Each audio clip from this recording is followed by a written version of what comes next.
Buraxılış imtahanına maksimum bal toplamaq mənim ən böyük məqsədlərimdən biri idi və bu məqsədimə çatmaq üçün maksimum əzmkarlıqla çalışırdım. Buraxılış imtahanına maksimum bal toplamaq hər bir 11-ci sinif abituriyentinin arzularından biridir və bu nəticəyə çatmaq mənim də ən böyük arzularımdan biri oldu.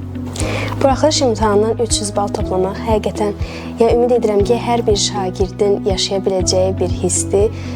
Balını gördükdə çox sevindim və düşünürəm ki, 300 bal toplamaq çox çətin məsələdir, böyük əziyyət və zəhmət tələb edir. İstirahətimə çox az vaxt ayırırdım, buna görə də günümün çoxsunu dərs oxumaqla keçirirdim. Açıq desək, mən də yoldaşlarımın dediyi kimi bütün gün dərs oxumurdum, digər işlərə də vaxt ayırmağı bacara bilirdim. İmtahana hazırlaşarkən mən həm dərslərimə vaxt ayırmışam, təxminən gündə 3-4 saat dərs oxuyurdum və dərs oxumaqla yanaşı istirahətimə də vaxt ayıra bilirdim. Bəli, OTK Azın sınaq imtahanlarında iştirak etmişəm, əyani sınaqlarda və yüksək nəticələr göstərmişəm. Bəli, müxtəlif mənbələrin sınaq imtahanlarında iştirak eləmişəm. Bəli, OTK Azın canlı sınaqlarında iştirak edərək həmin sınaqlarda səhvlərimə vaxt ayıraraq o səhvlərim üzərində işləyirdim.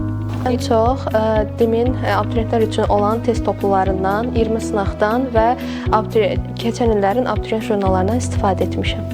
Ən çox işlədiyim testlər əvvəlki illərdə buraxılış imtahanında düşmüş suallardır. Hazırlıq zamanı DİM-in test toplularından müntəzəm olaraq istifadə edirdim. Tip Müalicə İşi Fakültəsi. Kiber təhlükəsizliyi üzrə mütəxəssis olmağa çalışıram. Çünki günümüzdəki dövrdə ən böyük təhlükələrdən biri informasiyanın qorunması, informasiya olan hücumların qarşısını almasıdır. İnformasiya texnologiyaları ixtisasında yiyələnmək istəyərdim. Çünki hazırki dövrdə ən çox bu ixtisasa tələb çoxdur. Əgər bir məqsədiniz varsa, bu məqsədi yiyələnmək üçün əzmlə, zəhmətlə çalışmalı, geri çəkilməmək lazımdır. Çünki nəticədə zəhmətin bəhrəsini görmək insanı çox xoşbəxt edir. Digər şagirdlərə məsləhətim budur ki, əzmlə çalışsınlar, əsas əvvəlki ildə düşmüş sualları işləsinlər, bunlar çox kömək olur. Digər şagirdlərə məsləhətim qarşılarına məqsəd qoyub, bu məqsədləri uğrunda daim ruhdan düşmədən ilərləməkləridir.